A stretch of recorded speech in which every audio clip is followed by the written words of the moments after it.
Welcome,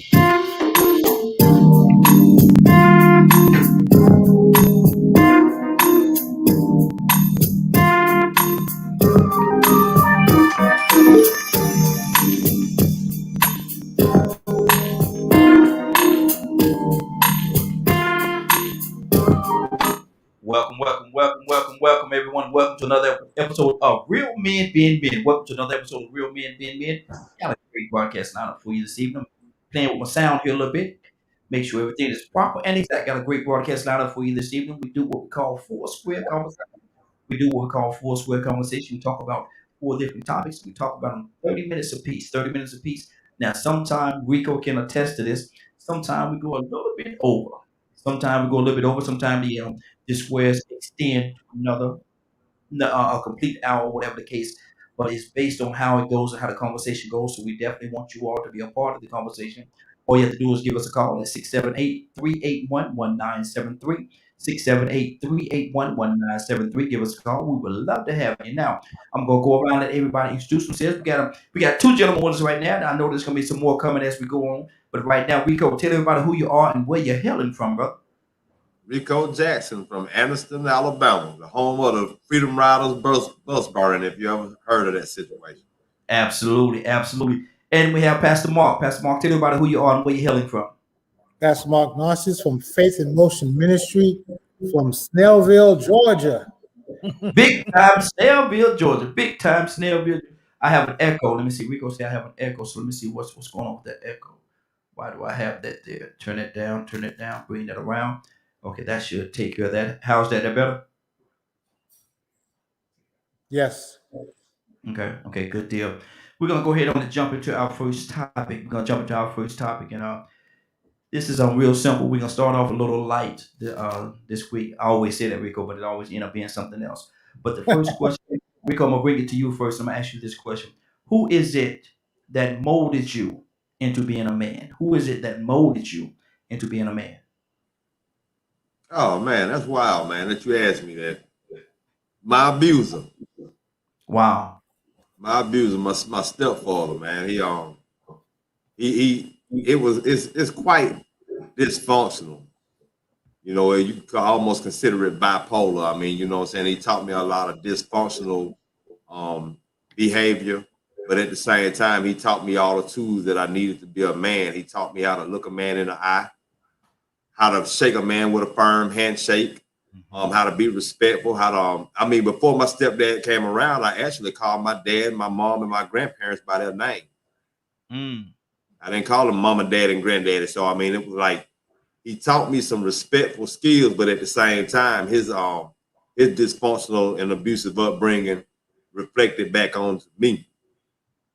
So now, you know what I'm saying, that causes me to be quite extreme on the polar ends of respect and then crazy. So yeah, that's the person that taught me. I mean, you know, cutting grass, cutting trees, all the physical things, the things that make you tough, and at the same time not be so emotional. That same person taught me that. He didn't teach me too much compassion, but he taught me, you know, how to respect people. That's good. That's good. Pastor Mark, let me ask you the same question. Who molded you into being a man? Well, my father molded me, but it was that's a good question. Fortunately, it happened late in life. Happened late before he was getting ready to go. He was getting ready to pass on, and that's when it happened. But throughout my life, I was always around older cats. You know, older men that would talk to you and say, "Don't do this, don't do that," give you advice. And those men actually gave me the street advice. You know, how to be a man in the street.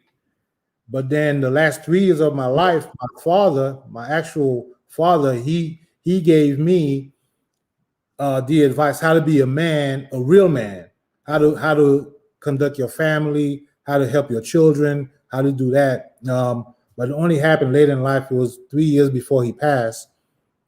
We started having those kind of conversation, and so that's why I was molded. But I could say I I'm pleased to say I had both. I had the street, the fathers from the neighborhood, you know, they help me understand how to act in the neighborhood, how to act on the street. But they didn't tell me anything about how to be a husband, how to be a father, nothing like that. Wow. And see, the truth of the matter is that's 3 or 4 different worlds right there. That's 3 or 4 different worlds.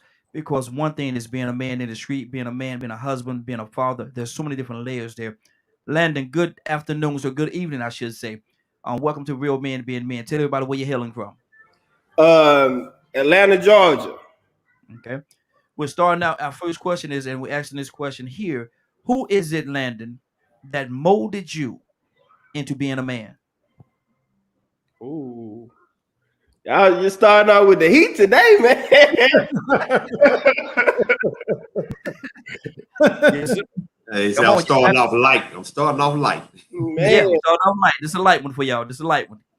Y'all got it. one, I don't necessarily. Who? Give me the question one more time. What? Who is it that molded you into being a man?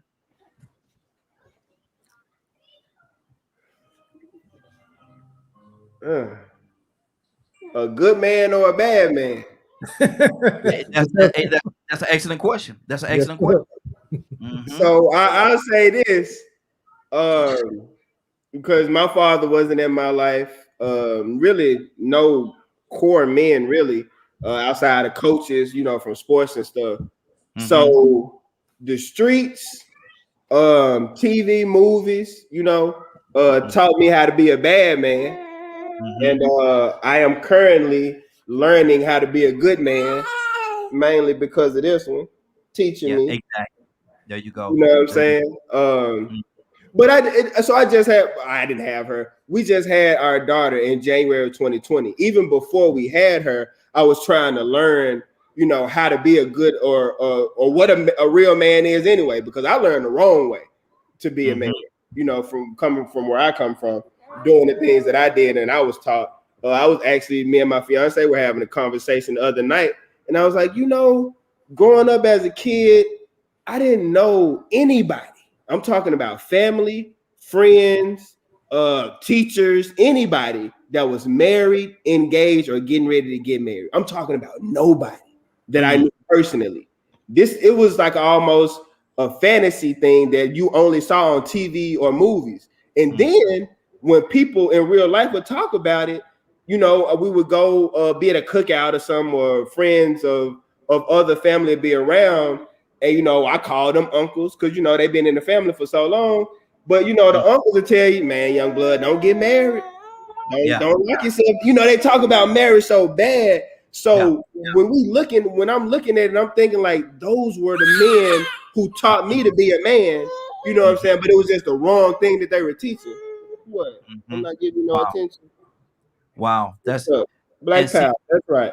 Yeah, you and see that's the thing right there, man, Rico, because a lot of times we ask the question, what is it that molded you into being a man? And we automatically assume that we're saying a good man. But not all men are good men. Right. They're men, they're grown adults, but are they good men? And do everybody really know what it is? What's the definition of a good man is? A lot of people, Rico, think because I'm an adult, I'm a man. Maybe not. What do you say to that? And a lot of people think because they provide, because they spending money, they're a man too. That don't make you a man. I'm sorry to cut you out, Brother Rico. Oh no, you good, man. I mean, because that's where I was headed. I mean, to me, there's a standard of what a man is supposed to be. You know, and when that standard, when you apply that standard, then that means quality, positive quality. So, you know, that's why when I did give that answer, I made sure I brought up the respect factor, the fact of the masculinity part of looking a man in the eye when you're speaking to him, being straightforward, not beating around the bush, because there's certain things that you associate with women as far as like being catty or messy or gossip, not addressing things, you know what I'm saying? But when you talk about being brave, being courageous, you know, standing for something, you know, those positive qualities, to me, that's the only thing that a man can be measured with. All that negative stuff that I did in the past, I'll never associate that with being a man, because actually it would minimize what a man is supposed to be. Yeah. You know, sowing your oats. Yeah, I was told to sow my oats when I was young. I did that. You know what I'm saying? And a lot of times, I'm gonna be honest with you, sometimes you'd be pressured into doing things with women that you didn't even really have an attraction with. You just had to do it out of manhood. And that was toxic. You know, you're sharing yourself with somebody that you didn't like, or maybe you're giving somebody something that you don't even want them to come back a second, but they coming back. But you thought you was being a man. So, you know, I think there's a standard and equality that comes with that. That's why I'm always put respect and responsibility and accountability, courage and bravery on that. Integrity and all that is going to apply when I use the definition of a man. All the material and superficial things, that's not going to apply. And it shouldn't. Honestly speaking, it really shouldn't, because I don't know if it actually has a place in the definition of being a quote unquote good man. Let me go to Pastor. Pastor Mark? What's on your heart, brother? Talk to me. Well, the thing is, what my brother Rico was talking, what I was hearing is this: it's like you can only give what you have. Yes. See, those men that raised us, those men that we call father or we hung around with, they didn't have. They could only give us what they have and what they know. And what they knew at the time, some of them was the street, some of them was drinking, some of them was smoking, you know, some of them womanizing, you know, stealing, you know, drug dealing. I mean, I was around all of it, you see. But for me, what I learned, brothers, it's like, okay, some of the stuff that I saw, the way I saw those men acting, I didn't want them. I mean, I was driving them to the drug house. But I didn't take the habit. They would tell me, they would say, you know what, Mark, don't do this, man. You a good kid, don't do this. But you asked me to drive you to the drug house. You see, I was going to the store buying the liquor. I was going to the store buying the cigarette. You know, I was sitting there when they all were drunk, cussing each other out, you know. But I didn't take, the good thing is I didn't take none of those habits because I saw what they were doing to them. But I was raised right in it. So because I made that decision, I made that choice, because I tell people all the time now, don't make an excuse, you know, because I was raised, I'm a pastor, but guess what? I was raised right in the midst of it. I was in the midst of it. But I made that choice. Saying, you know what? I don't want to smoke. I don't want to drink. I don't want to womanize. I mean, we had, like I said, people call it today, brothers, like, oh, have a child out of wedlock. I said, man, this ain't no wedlock. When you're having 3-4 children out there with one woman, and you got 3-4 with your spouse, that's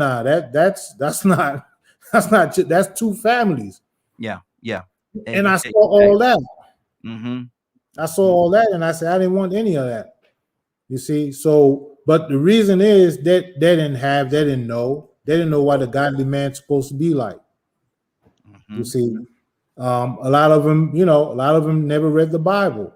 You know, they went to church, they heard what the preacher say, and then they repeat what the preacher say, but sometimes the preacher didn't know what he was saying. Let me ask you this, Pastor, and we're gonna go to Harold as well. We just got Harold with us. But the experiences that you had in growing up and the things that you said, alcohol and drugs, though you did not do them yourself, you did not partake in those things.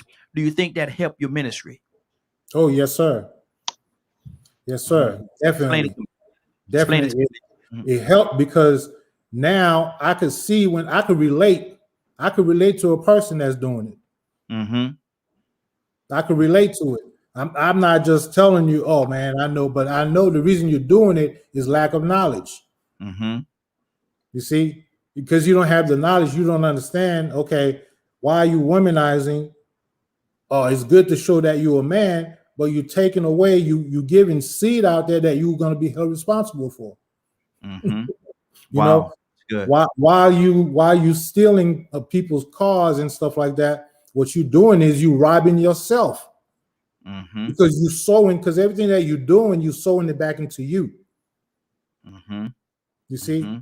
See, and that's the thing that we have, that's the thing we have to teach, brothers. It's like, okay, not church. I'm a pastor, so I gotta bring it to the church, but not church as usual, but okay, the principle of the word that we listen to. Yeah. You Yeah. see? That's why David says, Lord, against you I have sinned. Mm-hmm. Mm-hmm. You see, so when those things that we have done, we have really hurting ourselves. Mm-hmm.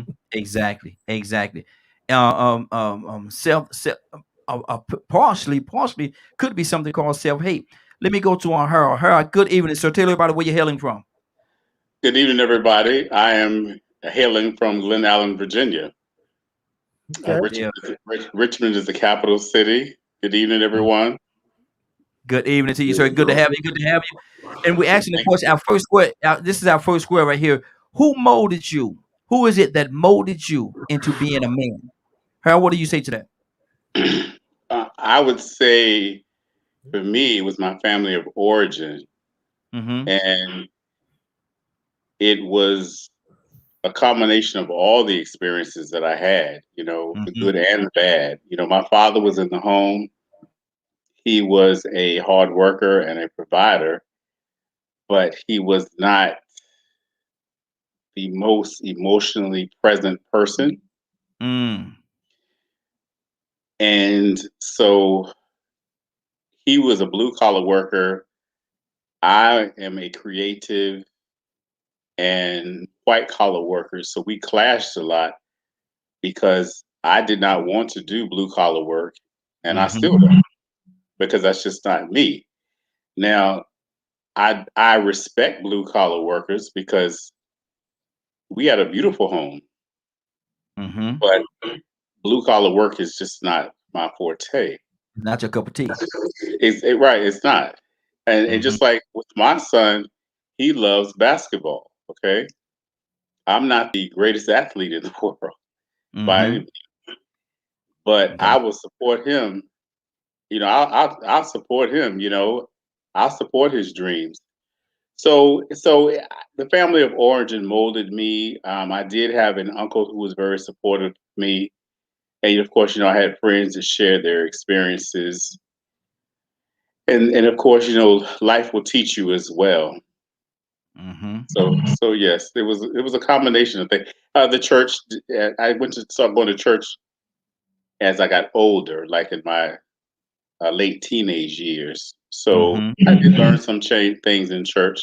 There were certain things I did not like, of course, but I looked at church as a pathway to spirituality for me. Yeah, that's good. That's good. Rico, what's on your mind, brother? Talk to me.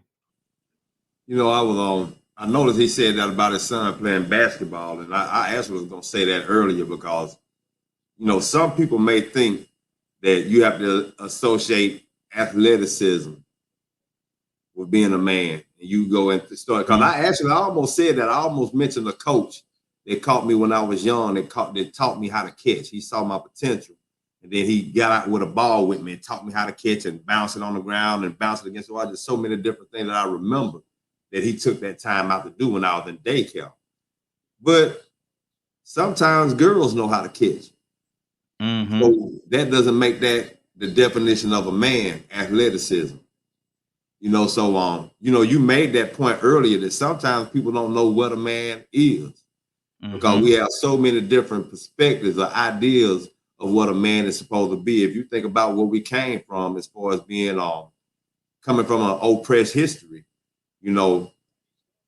Western civilization has an idea of what a man is, but it's really not what a man is supposed to be. They made a man more materialistic and unfair, barbaric and savage. But that's not the definition of what a man is. But let them tell it. You're supposed to be a gladiator. You're supposed to be an abuser and a slave driver. You're supposed to be the conqueror. That's the definition of a man. So, I think that's where the value of church and religion and spirituality comes in, that because you have to dig so much deeper than just the physical aspect of catching and running and jumping. Yeah. Swinging and fighting. What you gonna say when this woman knock you out? Yeah. So I mean, that ain't the definition of a man. I look at man as being, like I said, to me, it's more of a standard, the standard of quality and character that you have. Mm-hmm. Exactly. Now, Lando, what is it? What is that scale like?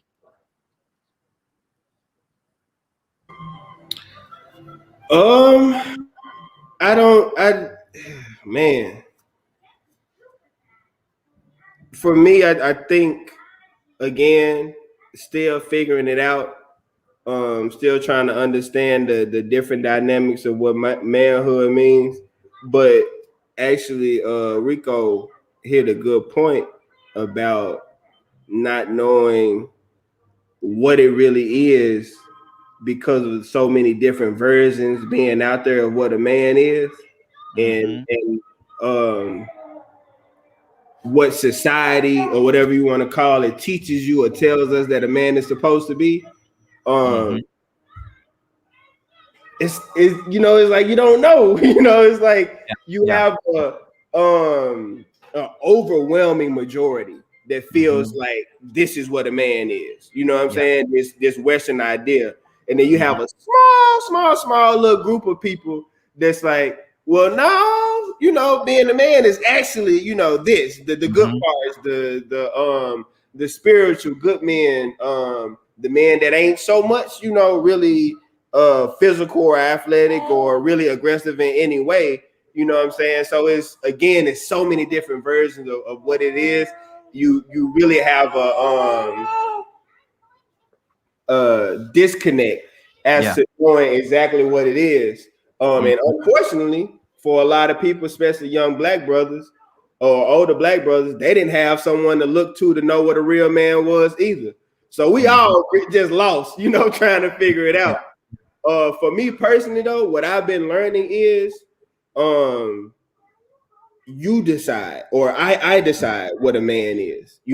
I decide what I am to my family and how good I'm gonna be, and that's what makes me a man. Taking care of my daughter, handling my business around the house, making sure my wife is taken care of, being a good helpmate. And I don't know, but I think I hear a lot of people say, oh, the wife is supposed to be the helpmate. But I think we're supposed to help each other. It ain't just the woman that's just supposed to help the man. You know what I'm saying? That's what the partnership is all about. That's what coming together is all about. It's not me over her or her over me. It's us working together to make sure everything gets taken care of for her and any other kids that we have, and teaching them. That's what I think the true definition of a man and a woman is. Coming together as one to be the best that we can be together for the greater good. Okay. And I'm gonna say this to you, brother. One of the responsibilities that you have in painting a picture, of what a man is sitting on your lap right there. You're going to be the example to your daughter right there, what a man is and what a man is supposed to be, how a man's supposed to treat you, and how you're supposed to interact with each other. You're going to be that example. And I think you're doing a fantastic job already, brother. I really do. Harold, what do you think most men or most people as a whole just assume that a man knows what it is to be a man? Yes, they do. Okay, go ahead, brother. Go ahead. They do assume that a man should know what should be done. And I was talking to my son today, who is almost 16, and I was telling him, because he started to ask me questions about his mother and I and our relationship. And one of the things I told him is I had an expectation of what a wife should be, and she had an expectation of what a husband should be. But it was not communicated. It was, I this is what I wanted, but it wasn't communicated. This is what she wanted or expected, but it really wasn't communicated. So we clashed a lot. Mm-hmm. You know, we did, and I just and see the thing about one thing that I do with my son is I tell him the truth. Yes.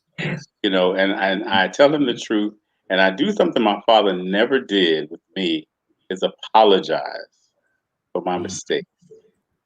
Mm-hmm. I apologize to my son for some of the mistakes that I made in my marriage, for the times we did argue, and he heard it.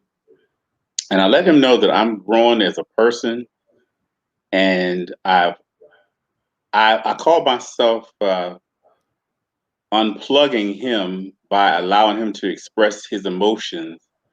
Any type of emotion he has, Mm-hmm. he is able to come to me, his safe place, to express himself. Mm-hmm. And there's no judgment, there's no right, and there's no wrong, because your feelings just are. You know, Yes. they just are.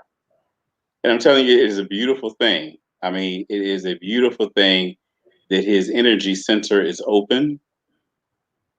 He excels in anything he does. Anything that he doesn't excel in, then we talk about it and get him the necessary assistance that he needs to excel. So yeah, we have these ideas of what uh, masculinity is, Yes. Yes. you know. And Mm-hmm. like I said, my father was a strong provider. You know, lived in a house, brick house that was built in the '60s on 3 acres of land, but was as uh, unemotional and as could be. It was if you had to walk on eggshells, and we were afraid. We grew up afraid of him. Mm. Wow. Now, Pastor Mark, let me ask you this question: is it okay that your children are afraid, or how thin is the line between fear and respect? Is very thin, brother. Your children shouldn't be afraid, and hence come the problem with religion. Mm-hmm. Mm-hmm. Because if what they're seeing in front of them, if they are afraid of it, they cannot. They're gonna be afraid of God that they can't see. Mm-hmm. You see, and that's why it's so important for us as men to understand that the role that we have is responsibility. Mm-hmm. Okay, we're responsible. We're leaders. We are the one that change communities. We're the one that change families. We're the one we have to understand that's our role. So if we're not portraying that in the home, if we're not Mm-hmm. portraying that in our community, because we're the one that shape our community. You see, if we're not portraying any of that, then you're gonna have a problem trying to bring that man to the Lord Jesus Christ. Yeah, absolutely. and that's Absolutely. and that's why we have issues with black men Mm-hmm. really accepting Christ. Absolutely. Absolutely. And the numbers in the church is an example of that. The number in the church, because if you go to any church, it's right out at our 8:30, so we're going to go to our next square. But if you look at any numbers in the church, it's 60, 70, 80, 90% female. That's right. 10, That's maybe 20%, 25% if you're lucky, right. men. And Right. so that's a serious issue right there. That's a very serious issue. We're gonna go Because to our the lack, let me say this real quick, the lack of the father in the house, now that man can't relate to another man. mm-hmm, mm-hmm, Can't relate exactly. to another man. And Mm-hmm, and, and Rashim, also it affects education as well. If, for instance, I'm looking into I don't want to make it this about me, but Howard University has released some statistics about their female students and their male students, mm-hmm, and their master's MBA program is 72% female 28% male. Because Wow. because girls are normally nurtured more so than boys are. Mm-hmm. Nurtured and supported and loved on. And sometimes boys don't get it, you know. And all that just like he's nurturing his daughter, there's no telling what she's going to be. It looks like she's maybe 1 or 2, if that. Mm-hmm. And he keeps on holding her and telling her she's pretty and she can do it, Mm-hmm. and being her protector, Mhm. but yet letting her be herself. She's gonna think she can do anything. Right. She won't be afraid of no man or woman. Mm-hmm. That's right. You know what I'm That's right. saying? And that comes from the father. Mm-hmm. You're right. I want to double down on what you're saying, Mr. Harold. Oh, thank you. Thank you. Mm-hmm. Also, with that, and it may just be me, but I don't think it is because I done talked to a lot of brothers and a lot of sisters. Man, and I'm from North Memphis. I'm from Memphis, Tennessee. It's a very rough city. But I think just us as a people, period, our little boys, they fall down, do something, hurt themselves. You better not cry. You know, get up. Like, he's supposed to cry. He just hurt himself. You know, he's supposed to show emotion and, you know, express himself. Those boys grow up to be men that are emotionally deaf. Yes, Exactly. They And grow it's up to be men that don't know how to express themselves. How do I know that? I'm not a therapist, but I was that guy. You know, Right. I was the guy that would be feeling some type of way or be hurt or something, be like, no, I'm cool. I'm all right. You know, and then when it so much happen and it build up and then I blow up at somebody because I'm constantly suppressing my emotion, constantly not expressing myself. Mhm. And that Man, same this- energy, hold on 1 second here. Hold on 1 second here. Let me do this right here. Because I said at the beginning of the broadcast, sometimes we extend the square to an hour. I think this is the prime example right here. I think there's so much tied up in this, and there's so many different layers that we need to talk about and discuss. I think we need to stay right here, and we'll go to the next square at the top of the hour. But go ahead, Harold. and that same raw emotion that he was talking about is bottled up in men because it's been bottled up in me too. That same energy can be used to get your MBA. It can be used to raise your family. It can be used if you like. You don't even have to go to college. You could for a trade. Okay, you could have. There could be a trade that you like. To be a better pastor, to be a better athlete. That same energy that is bottled up in men can be used for the greater good. Mhm. You see? Yeah. So let me ask you this question, Rico. I'm bringing this question to you, brother. Why is it we don't know how to channel that and display it in a more positive way? Why, as men, we don't know how to do that? Well, it's been explained unconsciously a few times. You got to have an example. You know, if you don't have an example of what a man is, then you won't know what a man is supposed to be. You got to have a good example, a positive example. If you got a toxic or a traumatic example of what a man is, and then that's what you're gonna get. If you don't know any better, you can't do any better. Yes, sir. You know, so that's just a general human rule. So I was thinking about what everybody was saying, and then I think about the cycle. You know, like when Harold was talking about how he had to explain to his son about what his son's mom was looking forward to and what he was looking for in a man and in a woman. And you know, if a woman like his daughter has her father to look forward to as this is an example of a man.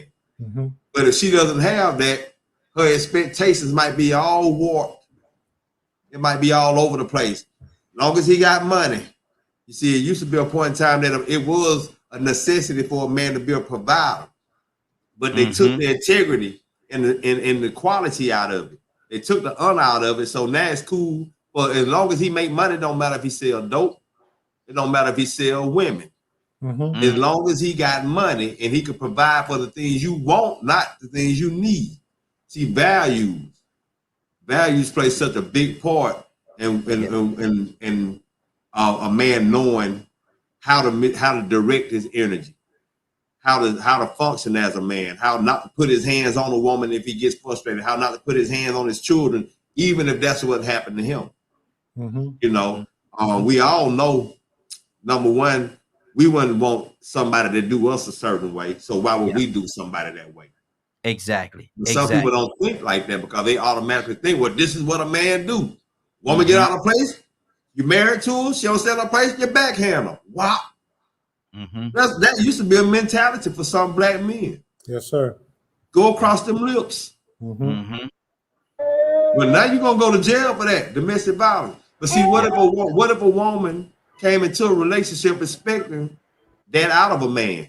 Oh, so now if he don't put his hands across your lips, he don't love you. Right. And a lot of them do that. That's very dysfunctional. Yeah. You get what I'm saying? So now just think about how that cycle keeps going. Like what Harold was saying. Okay, if you didn't have an example of what a man is, if her expectation of a man is right, she might have a surprise with you. That's right. What if And she didn't have a father? She might have to coach you. So I mean, you know, Exactly. it gets deep, So, man. hold on. I mean, Am I hearing you say in some situations the woman is the one that actually teach her man how to be a man? yeah, that happens. That happens. Yes, that happens.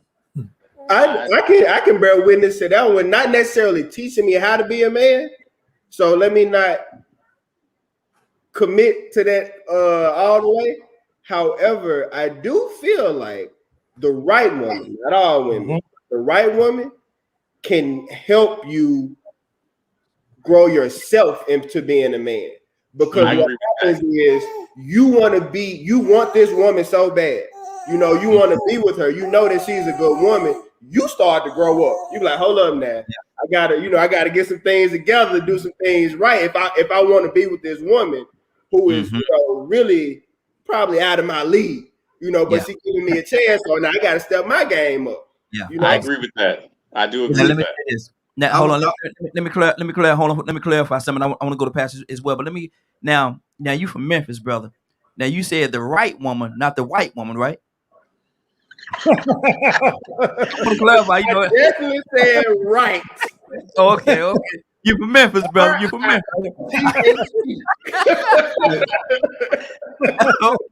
Okay, brother. I just go ahead, Rico. You're about to say something. Yeah, right with the R, not white. Well, the question was, what man molded you into being a man, right? Now, so I'm gonna go back to that woman that has that male influence for a father. You might be Colin Powell, you might be Obama. Okay, this woman might see the qualities in this young man, but he hasn't reached that potential yet. He ain't president yet, but she know that he might have that potential. And if she has those goals, guess what? Guess how she knows how to mold him. She saw her daddy do it. Yeah, exactly. Now, Rico, how much? And we don't know this. This is speculation. We just assuming in this. But how much of Barack did Michelle push to the point where he became that president of the United States of America? Because she saw something in him and she gave him that push. How much do you think? Did you say WAP? Barack. Okay, I'm gonna say wait a minute. See, there you go. Okay, yeah, you threw me off a little bit. You said how much influence did she have on him? Yes. Oh, I think she was a major influence, man. I mean, that's the reason why he married her. I mean, sometimes when you travel down the right path and you put yourself in the right environment, you meet your complement. See, Landon was saying that earlier. It ain't about being a helpmate all the time, even though your complement, the person that compliments you, helps you. Both of y'all in it for the same reason. You're trying to progress. You helping her grow and she's helping you grow. So that was a great compliment. I feel like she was the best compliment for him because he could have went the white way. Yeah. Exactly. Easily. He could have easily went the white way because of who his parents is. Yes, he could have at Harvard University. Yes, he could have. At Harvard too, yeah. And I'm gonna tell you something. I being transparent, I know that my wife is a big part of me being who I am. Because she and man, look at here. She is pulled me from places that I didn't think nobody could pull me from. She pulled me from places and allowed me to see and experience things that I can't thank her enough. Pastor Mark, talk to me. Yes, sir. I like what Rico said. You guys talking about this part right here is good because what we doing here is trying to understand the helpmate situation. Yes, sir. And the church has used that word helpmate in the wrong way. Rico just explained it. It's basically she's pulling what you have out of you and you pulling what she has out of her. Absolutely. We helping each other, you see. But then the way the church have explained it to the people, and again, it's lack of knowledge. A lot of that stuff is they're just passing it down from the grandfather in the Baptist church said this way, this one passed it the same way, they keep passing it that way without understanding, you see. So it brings back to the question again, how who are you as a man? Yes. See, who are you? And the only thing we have, and we all have touched on it throughout the night, is we all say this is what society said, this is what the white man said, this is what the book said. But the only thing we have to go by is the Bible. You see, we have to go by the person that created man. You see, and when he created man, the thing that he gave man was responsibility. Come on. And that's what a man is. A man is a person that holds on to responsibility. So when he created man, he put man in the garden. He gave him responsibility over everything that he created. And then after he done that, then he says, okay, now I'm going to make you a creator yourself. And what he did was he said, okay, here it is, all these things, you name them. Whatever you name them, that's what they shall be. See, so we have, Harold was talking about that. Harold said the way he used it was energy, the same energy you have, you could do it. And that's what God did in the garden. You see, when Harold said that, I'm like, he's saying it a different way, but it's the same thing. It's like that energy that you have, you could get your MBA. That energy that you have, you could create a business. That energy, so that's the same thing. So when God made us, he said, okay, all right, here you are. Now I'm going to make you like me. Whatever you say should happen. And then he said, okay, name those animals. Whatever you name them, that's what they should be. And that's what we should be teaching in the church. Exactly. Absolutely. Harold, let me ask you this question. How did man, specifically the black man, let's talk about the black man because that's who we are. How did we drop the ball? Well, the ball was dropped when we were, when our forefathers and our ancestors were taken out of Africa. We were robbed of our masculinity, our identity, masculinity, our family values, our spirituality, and a Bible was placed in our hand because we had to conform to what the Europeans thought. And during slavery, they would sell the woman and the children and then sell the father. Okay, do you hear me? Yeah, I'm with you. This is documented. So there was a lot that was lost. And so it was so bad that women and men had that, like I say, the blockage of energy, because if they got too attached to each other, it wouldn't hurt as much if they weren't as attached to each other when they were taken away. See what I'm saying? And so that's where a lot of it came from. And the word is trauma. There was a lot of trauma that was passed down to us from slavery. And let me ask you this question, Harold. Let me ask you this question, brother.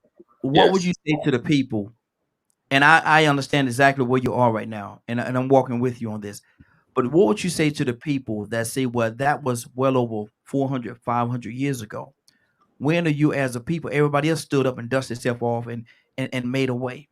When are you all as a people gonna forget about all this other stuff that y'all talking about and do for yourselves? When enough people believe that they can. Mm-hmm. That's when. Because see, you have to have there are fixed mindsets and there are flexible mindsets. Okay.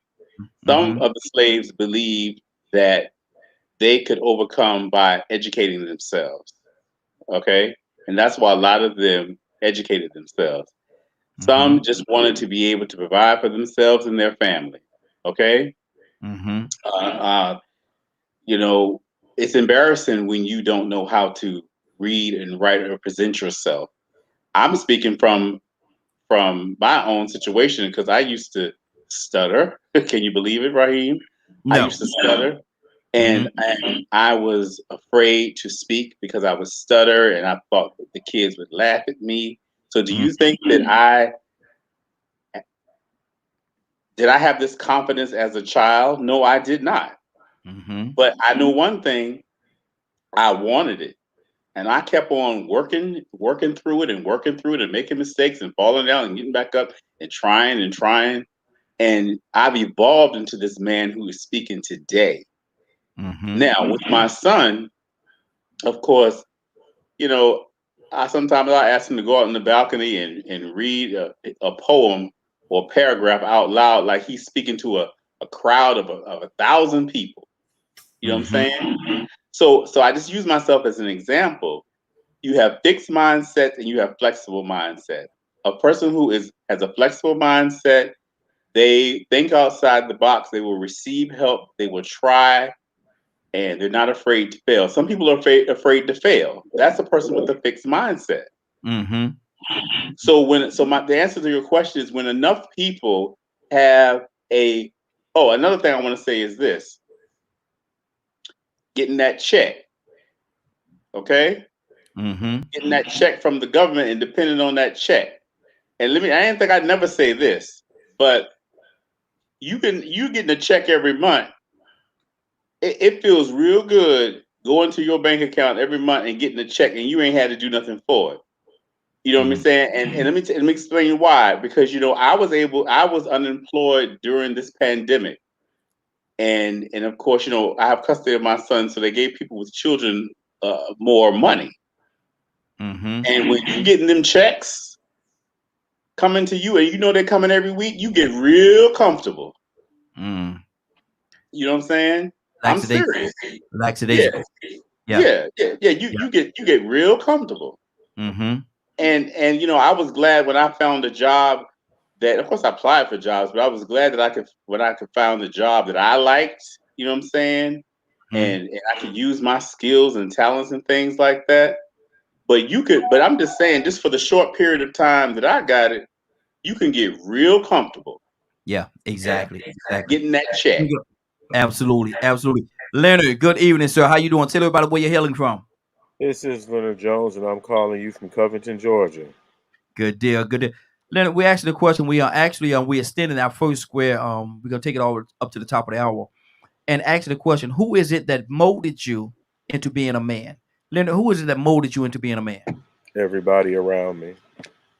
Mm-hmm. Talk about My it. parents, my godparents, my church family. There was Mm-hmm. no other option. Mm-hmm. Yeah. So it was a village. It was a village, basically. Yes.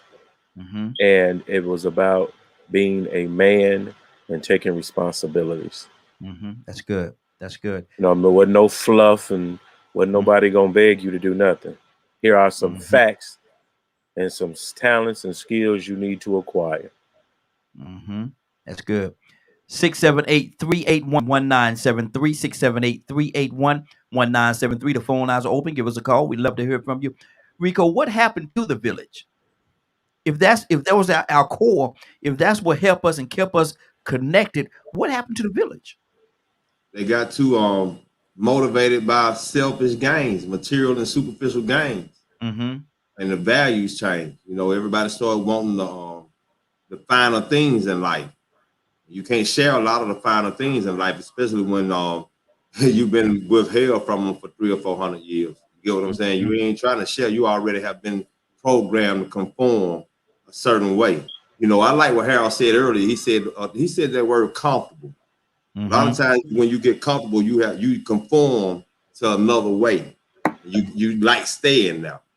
And you know, you asked a question. You said some people may ask, when are people going to get over what happened in the past or whatever? You know, why haven't y'all changed? Why y'all still carrying on the same way? And this is thing called learned behavior, and another thing called a brain that, you know, is really a computer. And this brain that I have right now has been fed with information that has been passed along from other brains. They had to conform or had to adapt to certain behaviors and conditions. And those learned behaviors, they pass them down, maybe to protect their children. Or you don't want to look them in their face, they'll lynch you. Don't whistle at that white woman. You ever heard of Emmett Till? Don't talk back to them. You know, so over time, those behaviors, even though dysfunctional, they get programmed and they are learned, and we conform, we adapt. And so it's passed down no matter how dysfunctional it is. So now here it is. This is what we assume a man is supposed to be. This is what we assume a woman is supposed to be. That's why you had so many women that was getting that backhand across the lips up until the 70s. That's why it took so long for domestic violence to actually be brought to the forefront. You know what I'm saying? It took a woman to be killed, but at the same time, it benefited so many other women that were being abused because of the Western way. See, we got programmed with their behavior. That savagery, that barbarism, that ain't a lot of our culture and our means. We didn't bring from Africa with us. We didn't bring from our ancestors, not our true ancestors. They were, because whatever they were learning, it was beaten out of them. Talk about it, brother Rico. Whoever was teaching them was being killed for teaching them. Yeah. So you was gonna have to learn the white man way, whether you wanted to or not. And in that way of you learning, you had to learn that you were less than, inferior. So now here it is, you watching this inferiority. You watching your daddy get raped by another man that's doing it just so y'all can see it, just to show y'all that even though he a man, he ain't a man compared to white folk. So you got a choice. You could be fixed or you could be flexible. If you're flexible, they might call you disruptive. That's what I used to be called a lot. I got kicked out of class so much. I stayed kicked out of class. Man, how you gonna tell me Columbus discovered America, but y'all got pictures and all this stuff? You know, y'all done drew all kind of artwork of Indians, Native American people.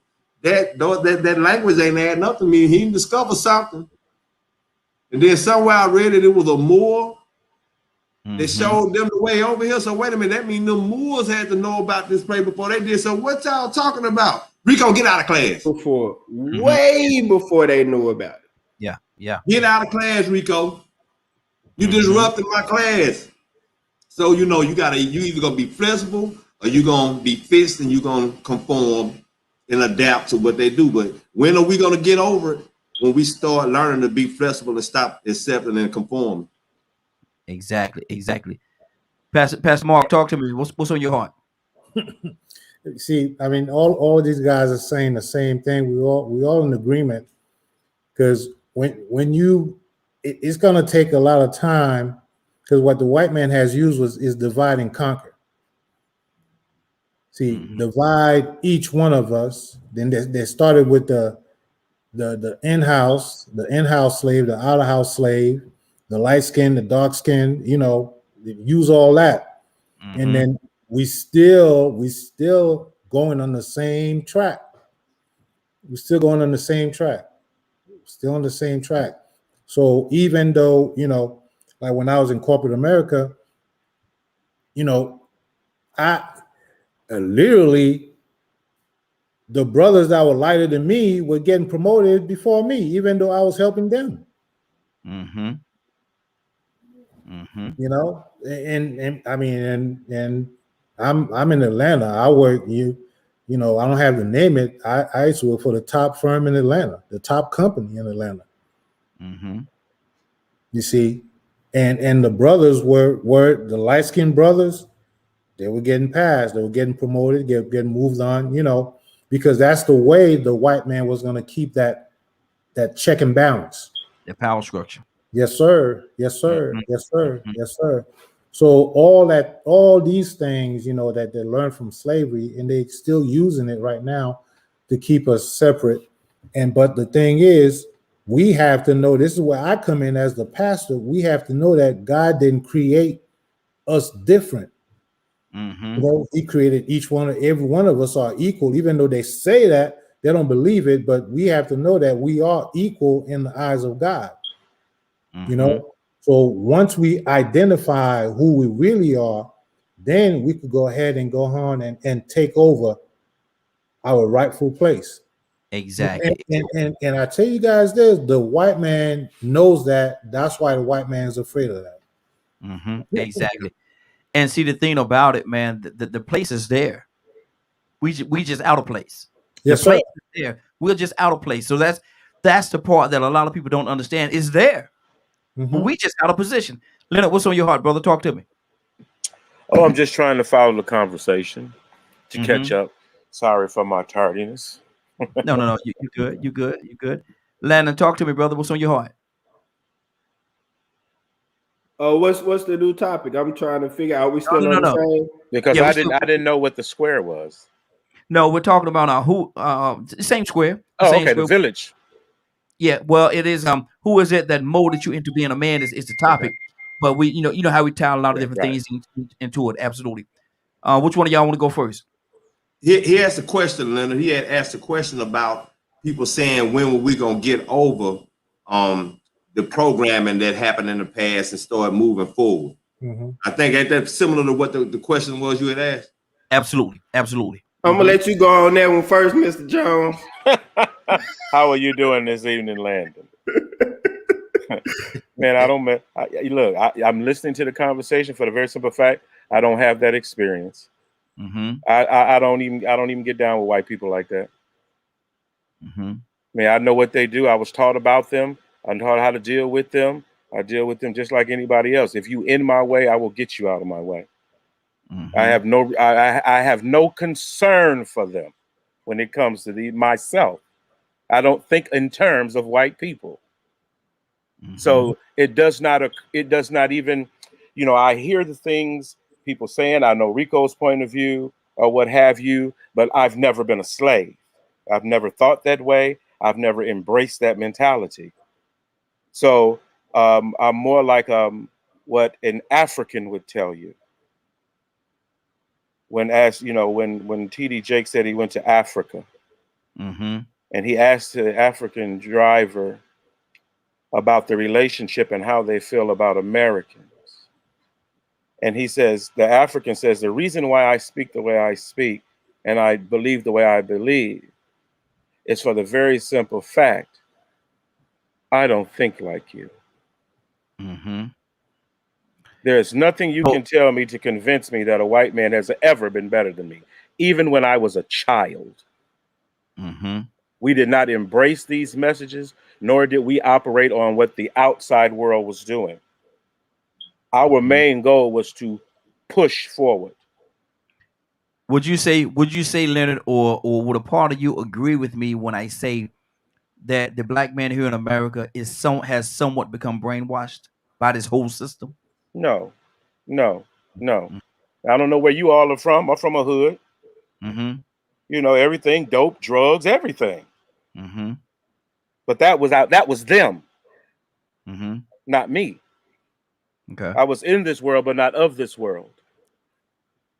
So I always had this character. But see, that's good, and I can compliment that, and I know that to be true about you. But I'm saying, as a whole, do you think the black man has been brainwashed to this system? Well, no, I won't convict. I won't put my other brothers down like that. I won't do it for the very simple fact my friends are not that way. Because I don't associate with people like that. Okay. So if you come at me anyway, and there's any weakness in you at all in this matter, we can get you up to speed real quick, and you're gonna have to adapt. See, we live by warrior ways, not slave ways. That's good. That's good. Rico, read that for me real quick, and I'm gonna go to Landon. This Latinos, is Public Citizen Limited, LTD. Latinos have a lot of colorism too. Light-skinned people do discriminate, but so do dark-skinned people. How do you break that program? I think more and better representation in the media helps.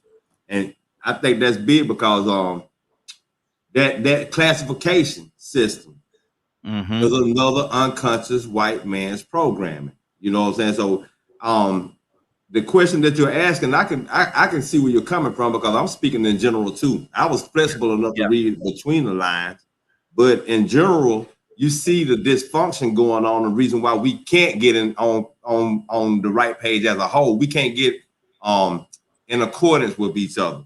You know, because of all these different directions, all these different classifications that we hold ourselves to: the light skin, the dark skin, the broke, the rich, the tall, the short. Yes, this hood, that hood. We have broken ourselves down to such a category trying to find ourselves. So I can see where that dysfunction is coming from. Yeah, I'm not a part of it. What I do say is I observe it. I don't believe white people are better than me either, but I observe that unconscious behavior that a black person carries that lets you know that unconsciously, subconsciously, they have been programmed to act or think a certain way. And they might not even realize it. Exactly. Landon, we're gonna finish it up with you till we move to our next square. What's on your heart, brother? How much time I got? 2 minutes. 2 minutes. I'm gonna be short as possible, man. I understand what you're saying, Brother Leonard. However, I also come from the hood, and I am of a different thought process now. But when I was younger, I absolutely didn't understand or couldn't figure out why. You know, I was treated so differently or was so different from everybody else just because of the color of my skin. I do very much so believe, and I play every sport you can think of, from golf to bowling, basketball, football, ran track, was on the swim team. There is no sport, there is nothing in this world that you don't do with someone against someone else. And opposing, if you will, not even oppose, because I don't think we oppose them, ever have opposed them. You never address someone or try to hold someone back or hold something back if they're not a threat to you. So the star player on the basketball team, you're gonna double down on him, right? Because he's a star player, he's that much better.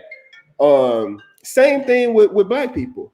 Their foot is on black people, African people, dark-skinned people, whatever you want to call it, neck so hard because we are a threat. They know if they let up and we actually do realize who we are, what we are, our power, then it's a wrap. It's over with. The rain is going to come back. The African nations reign longer than any other nation in this world. All African nations, if do your history, look it up, have always reigned longer than any other one. The Greeks, the Romans, whoever you want to call it, every nation that Africa has had have always done that.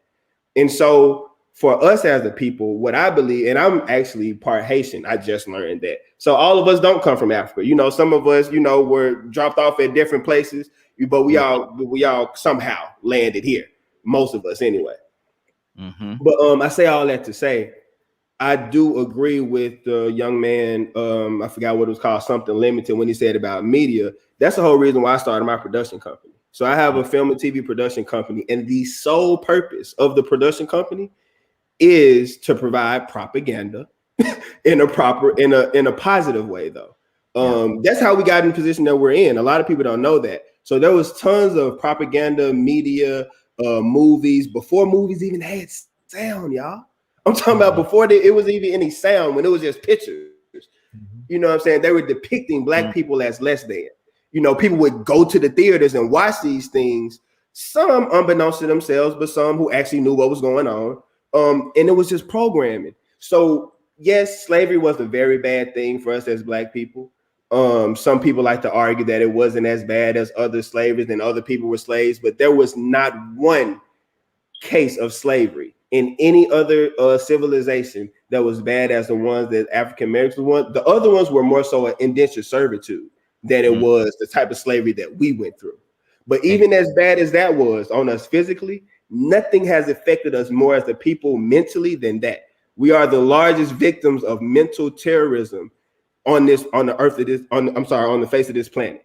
Absolutely. So we have to mentally get past the things that happened to us in slavery. We still eat the same food that we ate in slavery. In 2021, we still eat the same foods that we learned to make during slavery.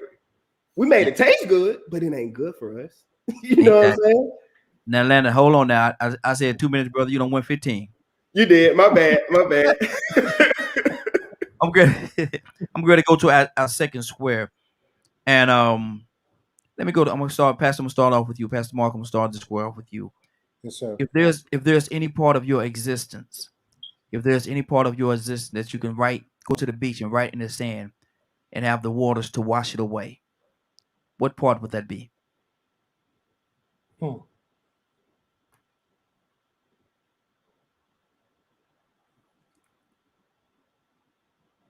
That must be a good question there.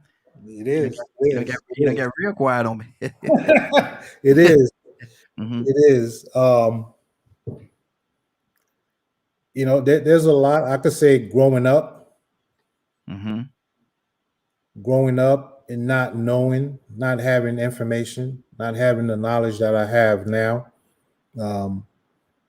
Choices that you make, that if you knew who you were back then, you would make those choices. And I'm not even talking about just bad things, killing, the drugs, none of that. It's just the choices in life.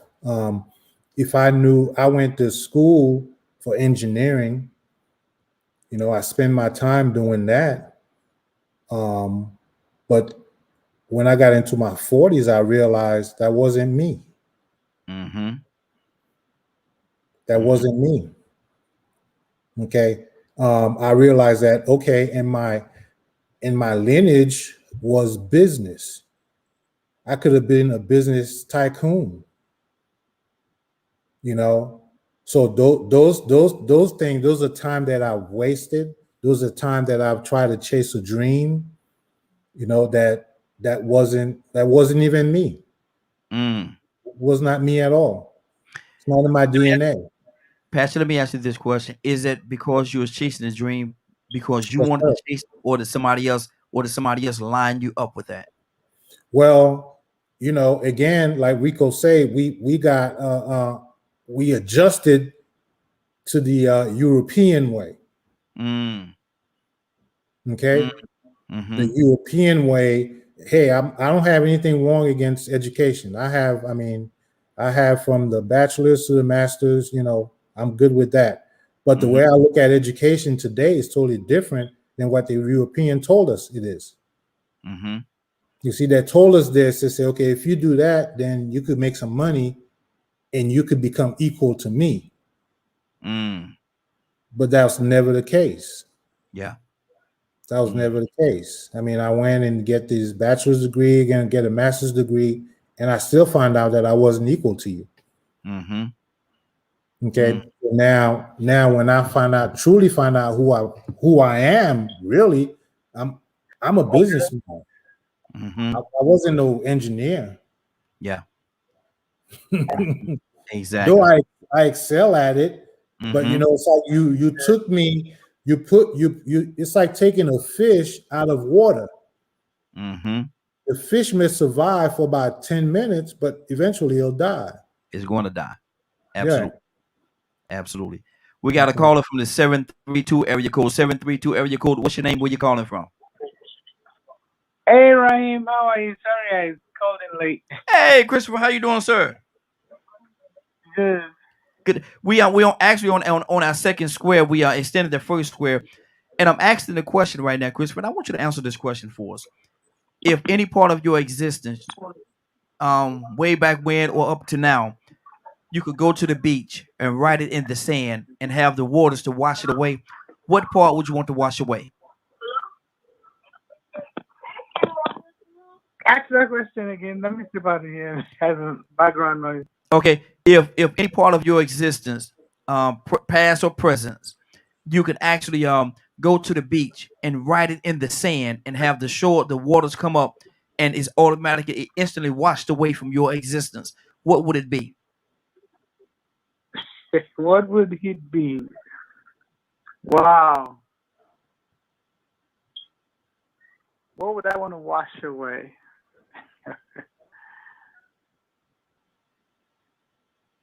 That must be a good question right Nothing. there. I know, but nothing readily comes into my mind because everything that's been a part of my life has been a part of my experience, good, bad, or indifferent. You know, it's like, would I want to wash that part of me away? Because it all, worked for good. You know what I'm saying? I don't know. You know, it's like there's some terrible things that happen, but would I want to wash them away? Because there's some great lessons that I learned from having experienced those things, you know? So, as I look at my life, I would say, maybe I want to wash away some wasted time. Yeah. So that came to me. You know, it's like time that I wasted, you know? That's You good. know, those are things that I would love to wash away. You know, that I will be more Procrastination. more disciplined and more faithful with my time, more diligent with the time that I've been given. Yeah, instead of I had some time and I just wasted time. You know. That's good. That's good. So, Harold, what would you say? What would be that one thing you would write in the sands of the beach and let the ocean wash it away? What would be that one thing? That one thing that I would want to be washed away is the conflict between my father and I. Because and I've done the research on him and his family, and he was just doing the best he knew with what he had. And I was not like him, but I guess subconsciously I wanted to be like him because he was my father, but we were so different. And I did find myself trying to be like him, although I did not want to be like him. And it did not work for me. So therefore I thought I was a failure in some areas. Wow. So I use this terminology, I embrace the event. No, I embrace the lesson, but leave the event behind. So I do carry those lessons with me, and I leave the events behind. But I really would want that to be washed away. And my son asked me, about it. It's something that's very similar. And I said that I wish that we could talk and really get to know each other, who we both were. Talk and listen to each other. And I appreciated him and admired him for what he did. But I was just a different person. I was, like I said, I was a creative. Hey, Harold, is he still here? No, he's not. He passed away when I was 21. Okay. So, so next year will be, I believe next year will be 30 years. So, no, I don't have that opportunity. But I have, but now the difference is the washing away, the true washing. Yes, go ahead. Can I stay there for a second, or if no, you can tell me no, we can move on. But can I stay there for a second? You can. Okay. How does it feel, you knowing that you don't have that opportunity to come in and to have that conversation, to just to sit down across the table, the kitchen table, and have that conversation? How does that feel for you as Harold, and as Harold the man, and as Harold the son? Okay, how it feels now? Yes. because I embrace lessons and leave the events behind, I'm able to have a relationship with my son that I've never had before with my father. So I was able to transform because I had a flexible mindset. Okay. Now, if you were to ask me before I got to this point,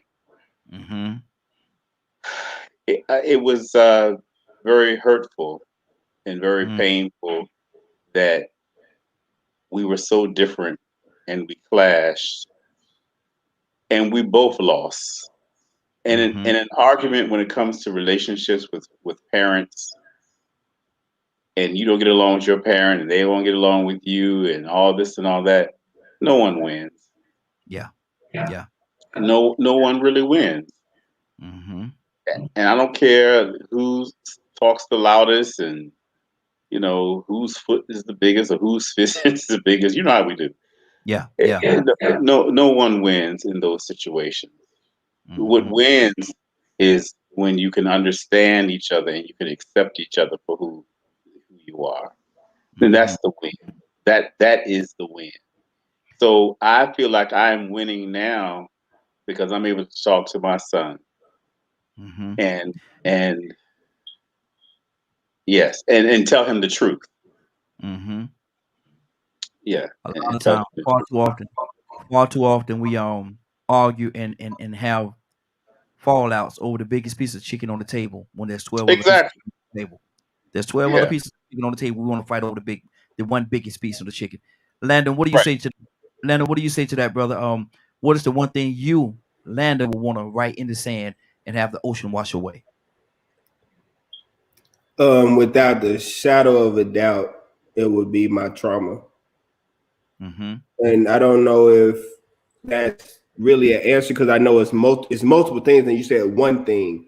So if trauma can encapsulate all things, then yes, my trauma. Even though, as the gentleman that was on the phone said, you know, some things you learn from, and I have learned a lot of lessons from my past traumas. I feel like those lessons not necessarily wouldn't need to be learned, but it would have saved me a lot of wasted time, energy, and relationships had I not had those traumas. So I would definitely wash those away. Absolutely. Now, I'm gonna say something to you, brother. We went to public school, man, and we're big old $5 words encapsulating all them big old words. Man, don't use them. Man, we went to public school, man. What you doing, man? I was right there with you at the public school, man. Encapsulating. Y'all know I ain't got no sense, man. Rico, what's that one thing you would want to watch right in the sand, brother? You know, I was sitting right along with Landon at first, but then I thought about it. The things that I went through that I couldn't control, I don't want to hold that against myself because that wasn't my fault. You know, the physical abuse that I went through, the neglect, being on my own. With the word, brother Rico. You know, so I just let that go. What I do wish I could, because I'm gonna tell you what keeps me up at night sometimes is the time that I knew I mistreated somebody and abused somebody. The time that I took advantage of the vulnerable person. And then I went back and thought about, man, you know, you shouldn't have did that. You know, because I'm more of a protector and a defender than a bully, but you know, I can be quite nasty sometimes. You know what I'm saying? And sometimes I still might go there. But if I could wash anything away, it would be any kind of harm or trauma that I caused anybody else that didn't deserve. Wow. That's good. Leonard, talk to me, brother. What is that one thing that you would want to wash in the sand and let the waters of the ocean wash away?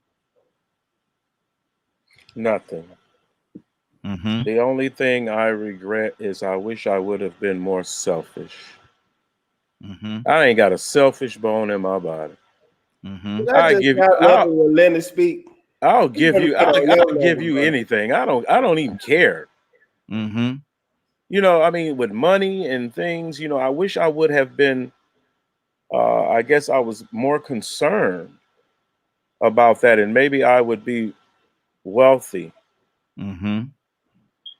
But you know, I kind of dedicated my life to this righteousness. Mm-hmm. And so, you know, I no longer have the choice. You know, I don't lay down my sword and shield for anyone. Mm-hmm. And it's sometimes it's difficult, it's very burdensome sometimes. Mm-hmm. And you take breaks, but I cannot I just don't know what it's like to have something of my own Mm-hmm. that I would be particular. I'm particular about my wife and my children. Yes. But that's about it. You know, Mm-hmm. my parents are gone. My mother died a few years ago. They were just like that. My dad died very young, Mm-hmm. but it was always to stand on God's promises. And that's what I depend on each and every day.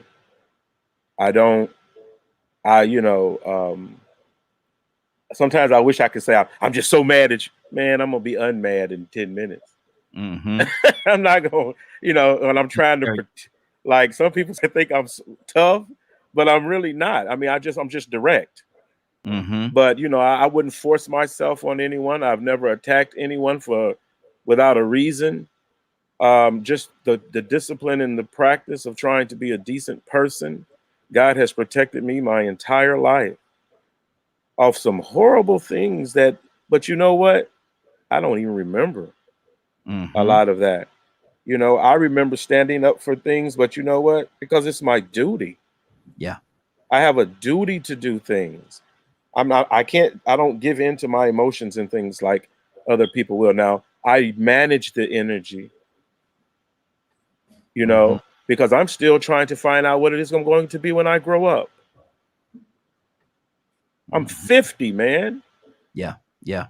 I'm 50 years old, still trying to figure out what it's going to be when I grow up. I'm on my second doctoral program. I have degrees and experiences, but you know what?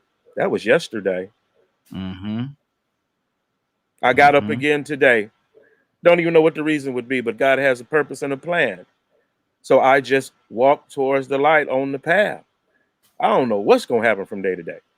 Yes, sir. But all I know is that God keeps me and provides for me. Mm-hmm. And so I try to be as decent as I can to people. Mm-hmm. I don't go at you for no apparent reason. No man can say that. Yeah. Even if I've attacked a person personally, they won't tell you it was my fault. Mm-hmm. It's because you forced me to do and defend. Mm-hmm. But I'm usually just like the children of Israel on their way to the promised land. Allow us to pass. Mm-hmm.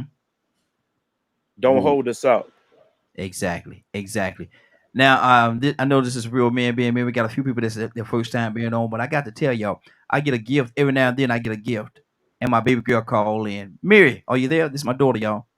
Mary, are you there? Hello, Mary, are you there? Okay, Mary don't want to say nothing right now. She must have stepped away from the phone. But while we're doing that, Christopher, what's on your heart, brother? Hey, Ryan. Just good to be back with you guys, Mm-hmm. Thanking God to be alive. There's so much to be grateful for. So Absolutely. I'm glad you called me today. And, sometimes you just appreciate it when people remember you, just out of the blue. It's been a while and you're remembered. And I'm just glad to be here. Hey, good to have you, brother. Definitely good to have you. Mary, are you there? Mary, are you there? I am here. Did you call on me? I did. And I'm sorry. No. No, you're fine. I want to ask you this question before we move on to our next square. Go ahead and ask me then, sugar. You know what? Whatever it is about her, since she's moved, I guess she talks more. Yeah, exactly. She left California. Now she's somewhere different. And so, yeah, hey, that's my baby girl right there. Love her to death. Love her to life. I ain't gonna say love her to death. Love her to life. But Miriam, I'm asking you this question: if you could write something, if you could go to the beach and write any of your trials and tribulations in the sand of the beach and have the ocean come up and wash it away, what is it about your past you would want to wash away? Why am I doing what? Now that your question is not a good question, I'm just gonna have to go ahead and say something though. Mm-hmm. I would not write. First of all, I do not like the beach. I don't like anything about the beach. It is dirty. It is messy. I don't like time for it. You can't even get rid of the sand. You take the sand home and you find it a week later and put you didn't even know you had. I don't like the beach. But I would just pray about it. You know, he died to wash my sins away. Why I got to travel to talk to him? Just go ahead and send up a little prayer because Jesus on the main line. Just tell him what you want. So I would just go ahead and do my prayer. Lord, my Jesus. That's my baby girl, y'all. That is her right there. That's her right there. Harold, what's on your heart, brother? Oh, I've already said what I.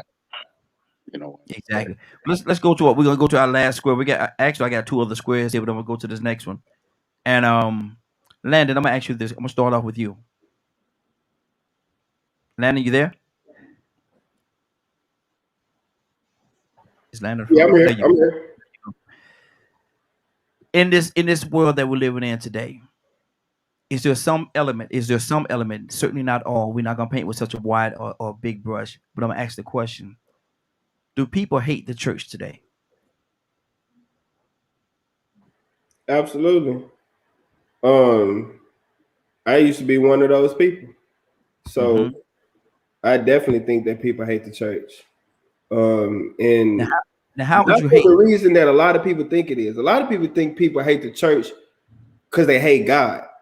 No, they hate the church because they hate the people at the church that are misrepresenting God in the way that people should be. So, and it starts as a young person. I don't know many older people that say, oh, I was 30 and I went to church for the first time and I hate it. No, they've been going to church when they were younger and they saw, young people really see how people are. They don't make judgments that, oh, they not really like that. They just acting like that right now. When young people see people, I'm taking you for what you're showing me, and a lot of older people oftentimes show themselves to young people in a very true and honest way, unbeknownst to them that they're making an impression on this child for what is supposed to be something that's helping them spiritually. So I say all that to say, when it comes to people and hating church, it's not that they all hate God. Not everybody hates God or they're trying to be atheists or opposing what's going on in the church. It's the people that are misrepresenting the church that they hate. Wow. Because and just for the record, I would say, I hope and I pray that nobody gets to the point in their life where they say they hate God. Wow. Pastor Mark, what do you say to that, man? Do you think people hate in this day and time, in where we're living right now? Do you think some people hate the church? Well, I would say, like Lyndon said, they don't hate the church. They hate the representation. The person that standing there supposed to represent God, and they see a double lifestyle. Okay. So you telling me one thing on the pulpit, and you live in something else outside the pulpit. And that's what they don't like. They don't like the representation, and it's up to us as we all are sinners. We're not perfect, but there's a way you have that responsibility that you're supposed to carry. Just like you work for a company, you hold the CEO accountable more, right? Yes. Okay. Because guess what? The CEO, he's got to make sure that the direction the company is going is right. The people are going to get their paychecks. They're going to get their benefits. All that is on him. So it's the same thing with us as pastors. The The people should hold us accountable because we're the one leading them. Yes. We're the one lead. I mean, if we can't lead them, then hey, guess what? You know, we don't need to be there. And somewhere I read where it says, "Follow me as I follow Christ." Yes, sir. Yes, sir. Yes, sir. So in this time today, like the church really is facing a dilemma, which way to go, because you teaching something, you teaching the people about Christ, you teaching them about He's the Savior, you teaching them this, but the teaching that we've been doing in the church is teaching the people about us, not really about Christ. It's about us. Wow. About us. Look what I have. Look what I've done. And the people trying to imitate that. So now when the system, and you telling them this, you telling them, you know what? You're not of the world.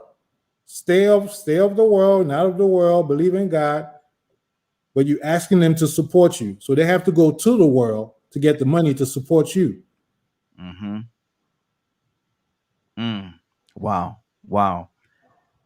Leonard, what do you say to that, man? Do you think some people, and again, we're not going to talk, we're not going to paint with such a wide brush, but do you think some people hate the church? Well, I'm sure they do, because they say it quite regularly in posts and things like that, in conversations that I have with them, but no one can identify that one person or identify what it is specifically they don't like. If I got a problem with Raheem, I got a problem with Raheem. Yes. I have a problem with the church. I mean, I am the church. How can I have a problem with myself? Come on. I mean, there are some people that are just hypocrites. One of the main things about Christianity is knowing what hypocrisy is. No, I don't look to other men this way. I don't believe people should go to churches looking for perfect men, because you will not find them there. That's only if you were taught that, brother. So I've seen men at his best and at his worst. So I can't put no trust or faith in him. You know, understand? Because he's just a man like me. You know, and I think a lot of people look to worship men.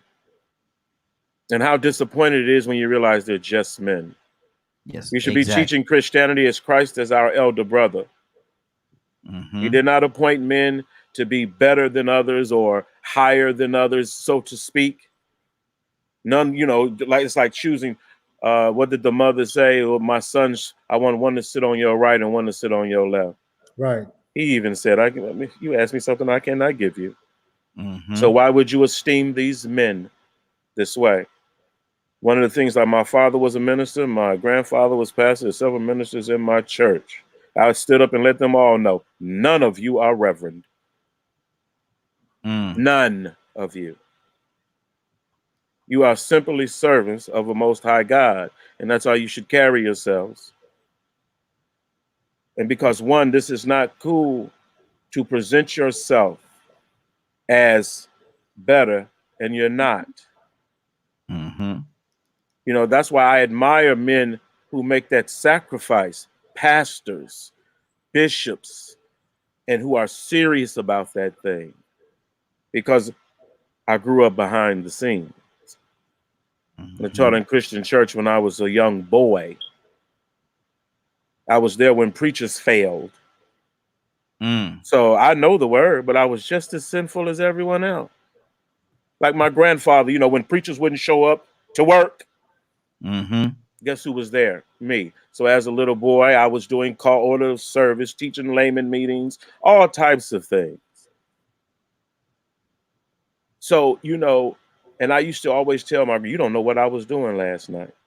But you know what he said? Whatever it is, God will clean it up. And I had to be obedient. I love obedience that way. Even though I was messed up and didn't know what to do or whatever, the Holy Spirit gave me guidance to do the things that I had to do. So when people, you know, I just look at men as regular people trying to do the best they can. And like I put in the chat, I'll support any man doing a good thing. Mm-hmm. Even as wretched as I could be. If I see a man doing a good thing, I will help him do that good thing. Yeah. Yeah. Because it's everything else is worthless to me. Everything else is worthless because you never know. It's just full of hypocrisy. You're going to be disappointed every other day following men. You'll never know. And I'll never know. My father was an alcoholic. And he kept it under wraps. My father was one of those preachers. He said, I preach because I have to. I'm going to give God what I have to give him, and then I'm on my time. Wow. Wow. My father was so much into that word and crazy about it. He got a circumcision after he was an adult and had kids just to believing in the covenant through circumcision. You know, I mean, but he was alcoholic. But he still was a good preacher. He still loved his family. He still took care of us. And then he just liked to drink. That was his weakness. You know, like some people's weakness is women, drugs, and all sorts of things. So that's why I call Bishop Adams our good bishop. Yeah. Yeah. Because of what he's done in his life and the things he's shared and been so transparent to where he can stand up and say, you know what? I got a cool church. Exactly. Let me go to Harold. Harold, what's on your heart, brother? Do you think some people hate the church? Yes, I do. I think some people do hate the church. And to be quite honest, I think that some people hate God because they don't have the full understanding of God and also because of their experiences as well. And those people need a deeper level of healing, you know, to knowing that they can bring their hurt. God did not cause their hurt and pain, and they can learn to be vulnerable and express themselves to God and to other people in a safe space, and they can receive healing. So yes, I do believe that people do hate the church and they hate God. Wow. Mary, what do you say to that? Do you think some people hate the church?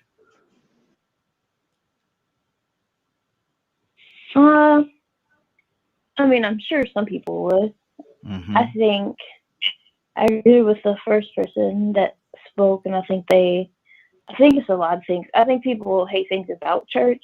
I don't think anybody necessarily just. I mean, because if you just hate church, you hate a building. That's weird. But I think people hate like what it represents and everything, because it's like if you're young, you don't want to be drugged there every Sunday. You don't want to have to get up, go to church after you just had a long night before. Not that children are drinking.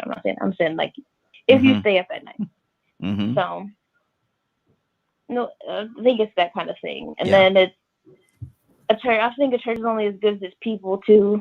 And then you got there's a lot of drama in church. My goodness. And then you got the preacher sometimes, the perceptions on reality, and then he's preaching one thing but doing another thing, and it's usually the thing he preaches about the most is what he's not doing or he is doing. It's just weird. And then it's just a lot that goes into it. Some people, and then also with church, you have to trust that what they're saying is actually like they're actually a vessel. They don't just have a church where they just want to go and say something based off their perspective. So you also have to. It's just a lot that goes into having to go to church. I'm not a big. I do go to church, but I'm not a big person. Like I have to. I just desperately need to go to church to have a relationship. I'm a kind of person who thinks like your body is your temple, and your relationship with God has nothing to do with you going somewhere every Sunday.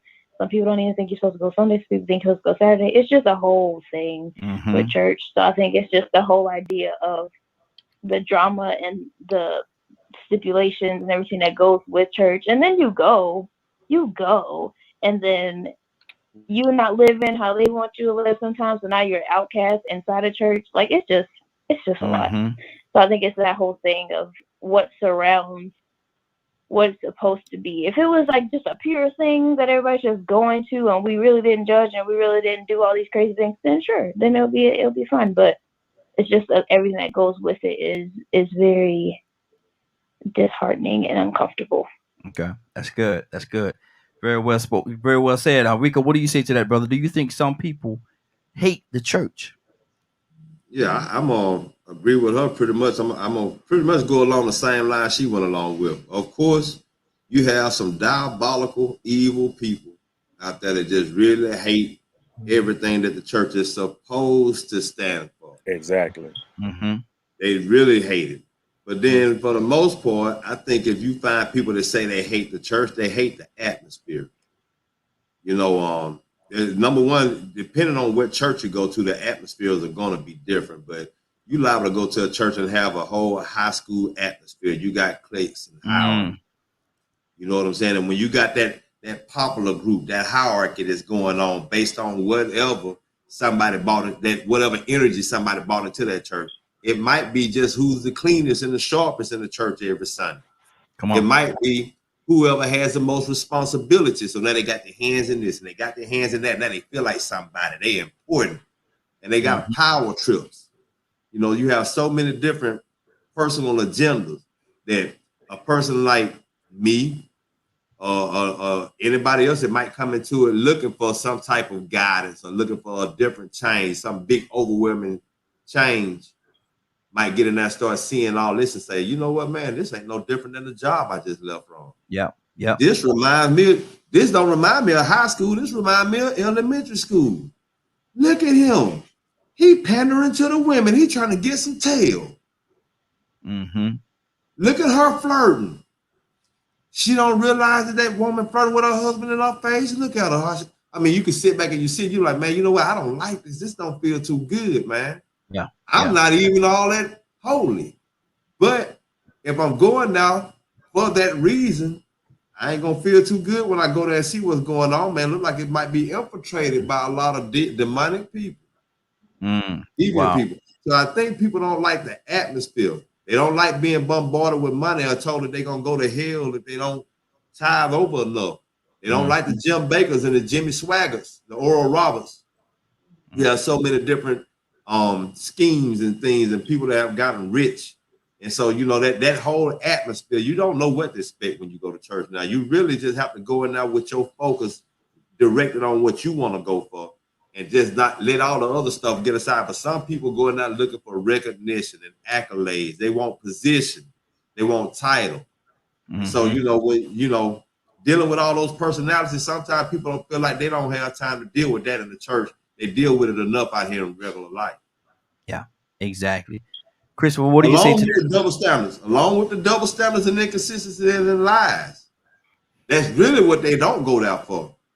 I thought Rico was finished. I was, but I had to throw that back in now because I know you about to be done. Okay. Let me go to Christopher, what do you say to that? Do you think some people hate the church? Well, you know, I'm listening to everyone. You know, the thing about church is that normally we get in it with our hearts. We commit our heart to the church, most of our, and the experiences that we have that get us heartbroken. And one of the feelings that we get is just a hatred from that experience. You know, I give you an example. When I was a much younger believer, I used to work at a church, and the pastor was real mean. You know, just nasty. Just, you know, he would just talk about people like a dog from the pulpit. You know. Good Lord. And that experience got me so bitter that you could say I just hated. You know, that I won't say I hated the church as a whole, but just that establishment was. Yeah, that experience. You know. Yeah, they just generated just hatred that I be thinking, let that church burn down. Something. Some crazy thoughts be going through my mind. And, you know, it's like, but God healed my heart. So and because it's a matter of the heart, that just comes into this experience when we deal with church. You know, it's like if I go to Walmart or a store, you know, and I don't like it, you know, I don't necessarily hate the store. I just go look for another store and go buy my things and move on. But when it comes to church, we put our hearts in it, and that's why these love hatred issues comes up. So people do get to that point where they experience a hatred for maybe not generally the whole church, but for a church that they've been a part of, you know. Exactly. Now let me ask Pastor Mark, let me ask you this question. Is there really a thing called church hurt? Because that's a verbiage that a lot of people throw out there. Church hurt, church hurt. What exactly is that? Well, it's funny you ask that. So let's go this way. The church, we are the church, right? The place that we go and assemble is a building. Okay. So that's what the Bible said, do not forsake the assembly. It didn't say do not forsake the church. Okay. So if you're already hurt, because you're the church, if you're already hurt, so when you assemble with other people, you're gonna get hurt. If you bring in hurt in any kind of environment, then hurt gonna take over that environment. So that's what it is. So a lot of that stuff that we just spoke about was the attributes of the church, which is us. Those were attributes about us. And when we assemble together, when we gather together and we go to that building we call church, that building is just a building. Right? So the people that are making the rules, they are the church. Wow. You see, so church hurt really exists because if you already hurt people. Okay. Because we are the church, so when we go in there and meet with everybody else, we're gonna hurt people. The pastor is the same way. He has hurt going on in his life, his relationship with his family, his job, his children. When he meet with other folks, guess what he's gonna do? He's gonna hurt them. Wow. Len, I know you gotta take off, brother. I want to come to you one more time before you get out of here. What's on your heart? I believe there is definitely a such thing as church hurt for the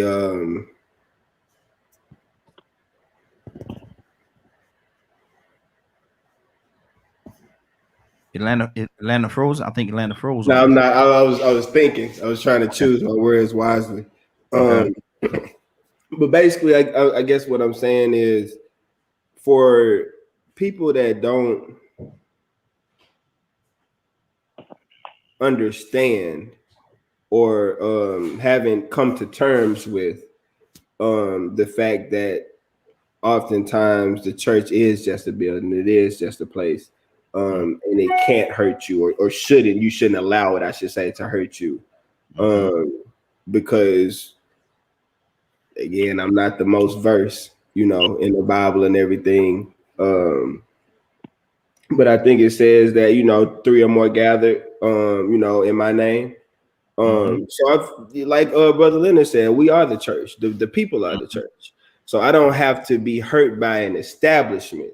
Now, as a young fella, I understand. As a young person, I get it, because you haven't come into that understanding with yourself yet that you are the church. You think you have to go here and get these things so that thing can hurt you.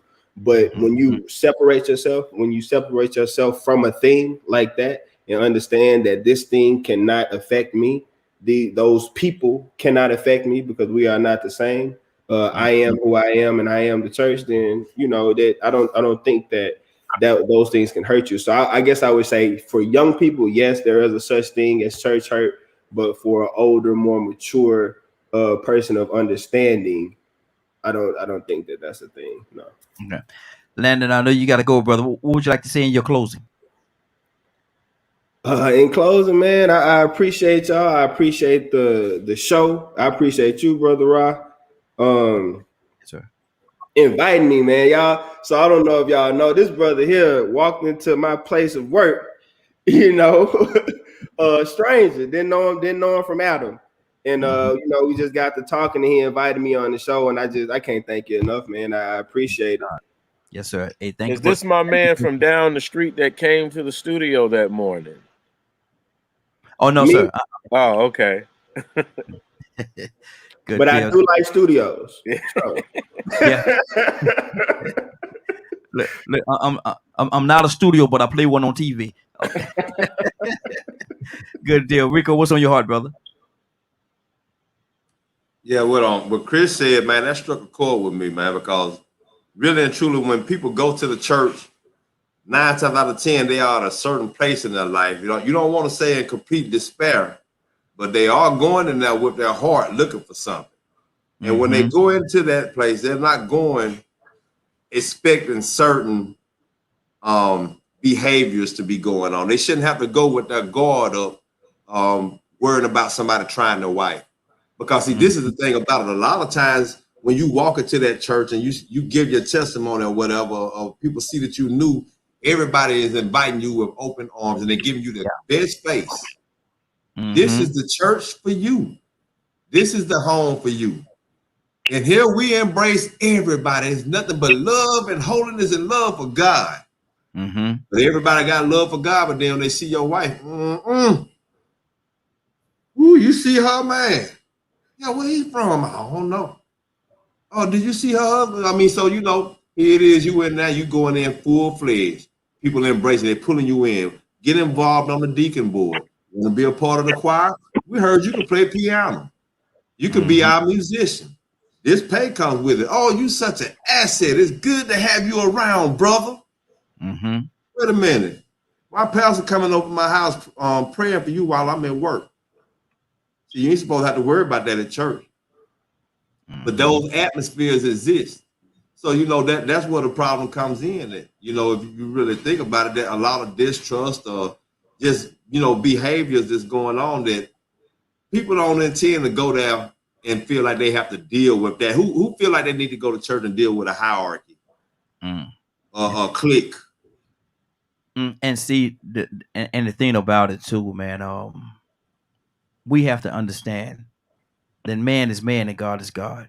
Yes, sir. We got to understand. We got, and that's, I think that's where our whole situation and our whole issues are. We have to understand and separate the two, because I've seen some churches where people look up to their bishop, their pastors, their apostles, or whoever it is. They put him on he or she on a pedestal so high that when they fall, the whole church falls. Because they worship and like I said earlier in the broadcast, Harold, I'm going to come to you.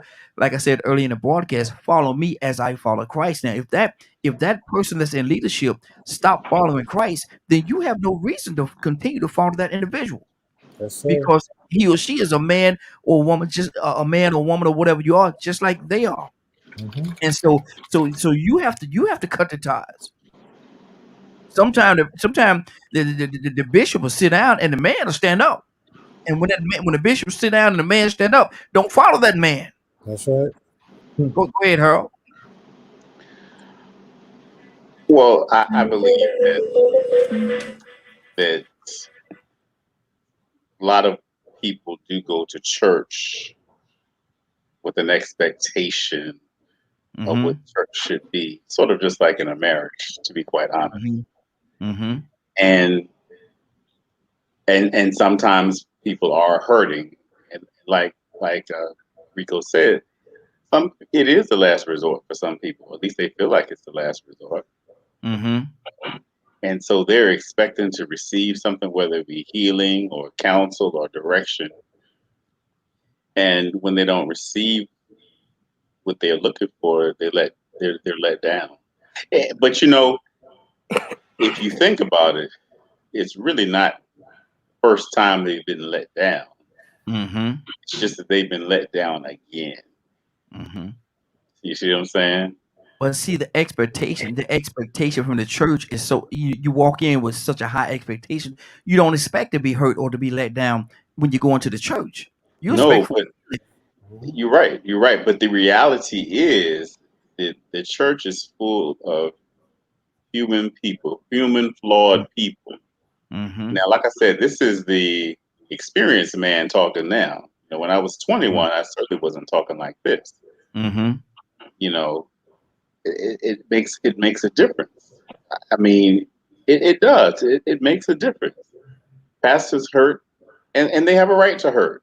And pastors' wives, bishops, you know, they have issues, and they have family issues, money issues. I mean, some of them do.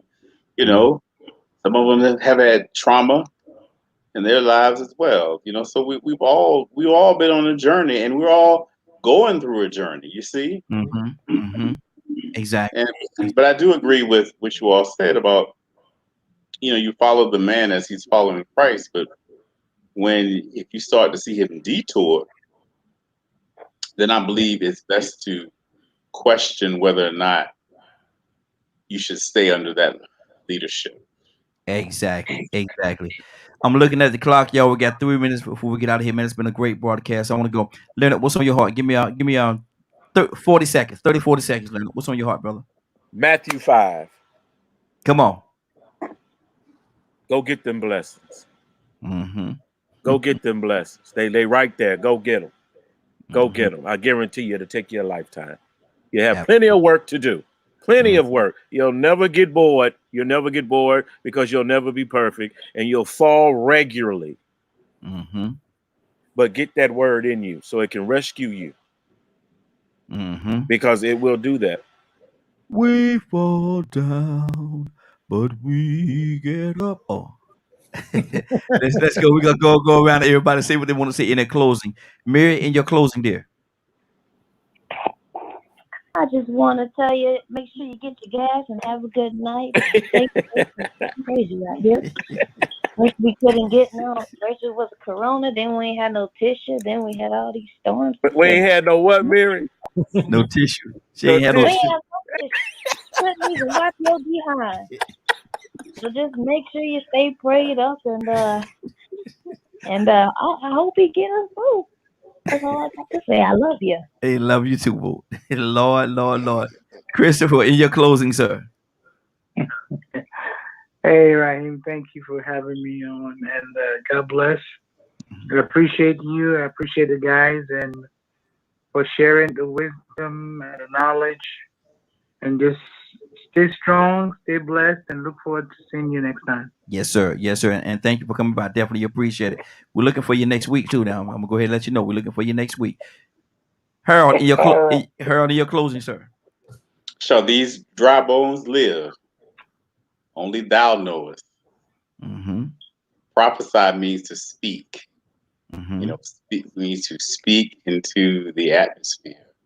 And I believe that the Spirit of the Lord is speaking in this hour to people because He does want to restore the valley of dry bones. Absolutely.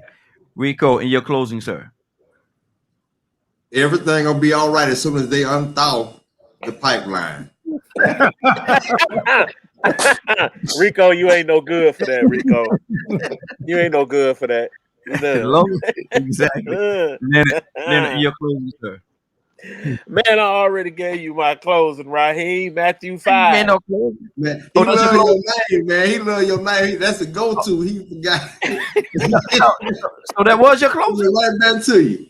Blessed are you when men shall revile you and persecute you and shall say all manner of evil against you for His sake. That's what I wanted. I wanted you to read it. That's all that was. That's just one. Pastor Mark, in your closing. Yes, sir. Matthew 6:33. Seek ye first the kingdom. Yes, indeed. And all these things will be added. That's it. That's it. Good deal. Well, let me see what we're going to do here. Hey, Harold, pray us out, brother. And Father God, we thank you for bringing us together once again. We thank you for all of the ideas and the contributions that were presented today. As we leave this place, but never your presence, carry us to our next destination safely. Download creative ideas and energies into our spirit and help us to make the world a better place. And when we come again, we'll give your name praise, glory, and honor.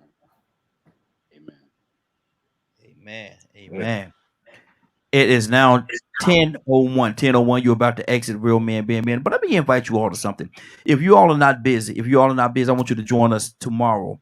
Now, Wednesday is a special day. We do the morning glow every day, Monday through Friday, from 7 o'clock until 10 o'clock a.m. Eastern Standard Time. But Wednesday is a very special day.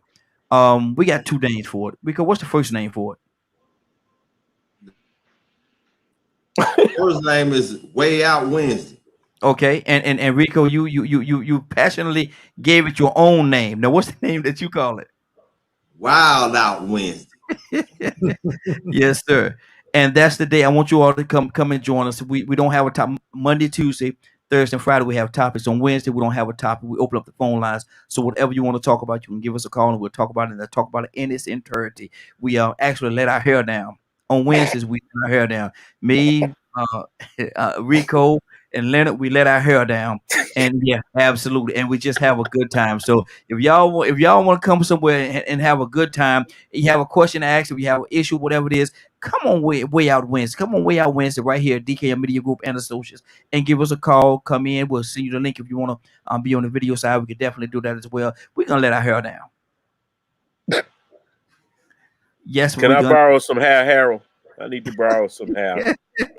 That's exactly what we're gonna do. We're gonna let our hair down. So make sure you come and join us. Now, it is 10:02, and we're about to exit Real Men Being Men. But before you go, I want you to do me two favors, if you will. One, I want you to continue to pray for us, because we are certainly praying for each and every one of you. Number two, why this is real simple. I want you to go out there, find somebody, and give them a hug, because you never could be the only hug that they get, or it could very well be their last. Love you, and ain't nothing you can do about it. Have a great day and have a better tomorrow. Now go out. We share some of this. I'm multitasking. We share some of this love from you from the morning glow. Wow, from Real Men Being Men. Go out there into this cruel world that we live in. Going too fast. Go out there into this wicked and cruel world that we live in, and let your light so shine. I want y'all to do me a favor. Do me a favor. If you get an opportunity, give somebody some love. You just might find some love in return. Won't that be a beautiful thing? We love you. I'll give us some hair. I'll give him some hair. Yeah, I need some hair, bro. Hair. I need some hair to let down tomorrow. Lord, yeah. We're gonna let our hair down. Look here. We're gonna let our hair down. We're gonna have ourselves a great, marvelous, and a wonderful time. Only thing that's missing is you. Yeah, you right there. Yeah, that's all of it. Yeah, you. That's all that's missing. So make sure you come and have a good time with us. Love each other. Do do do do do do do do do.